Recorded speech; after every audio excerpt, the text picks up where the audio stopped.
नमस्कार, द ओली को देखने वालों का स्वागत है। अमेरिका में 2024 के राष्ट्रपति चुनाव से पहले उद्योगपति एलन मस्क ने एक बड़ा बयान दिया है। मस्क का कहना है कि चुनाव में इस्तेमाल होने वाली इलेक्ट्रॉनिक वोटिंग मशीनों ईवीएम से धांधली हो सकती है।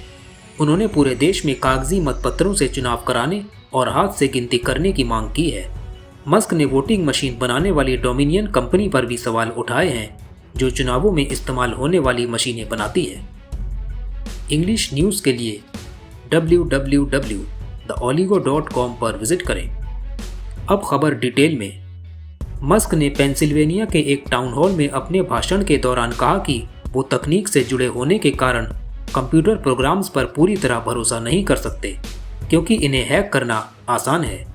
उनका कहना है कि वोटिंग मशीनों के बजाय देश भर में कागज़ के मतपत्रों से चुनाव कराना ज़्यादा सुरक्षित होगा।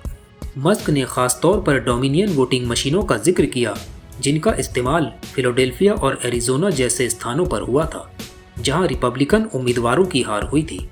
उन्होंने इसे संयोग नहीं बल्कि कुछ शक की बात बताया और कहा कि इन जगहों पर मशीनों से छेड़छाड़ हो सकती है। हालांकि मस्क के इन दावों पर डोमिनियन कंपनी ने तुरंत प्रतिक्रिया दी।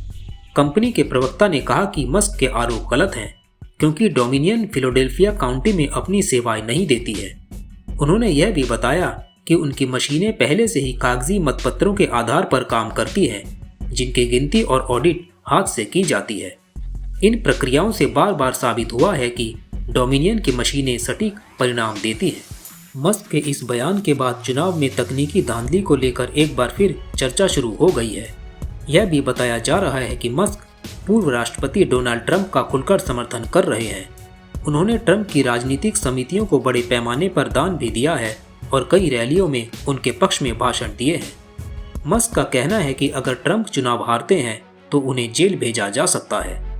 इस साल जून में एलन मस्क ने कहा था कि ईवीएम को हैक किया जा सकता है जब भारत में लोकसभा चुनाव चल रहे थे। तब कांग्रेस ने इसे एक महत्वपूर्ण मुद्दा बनाया, जिसके जवाब में बीजेपी के चंद्रशेखर ने बयान दिया कि भारत में उपयोग होने वाली ईवीएम इंटरनेट से कनेक्टेड नहीं है, इसलिए इन्हें हैक नहीं किया जा सकता।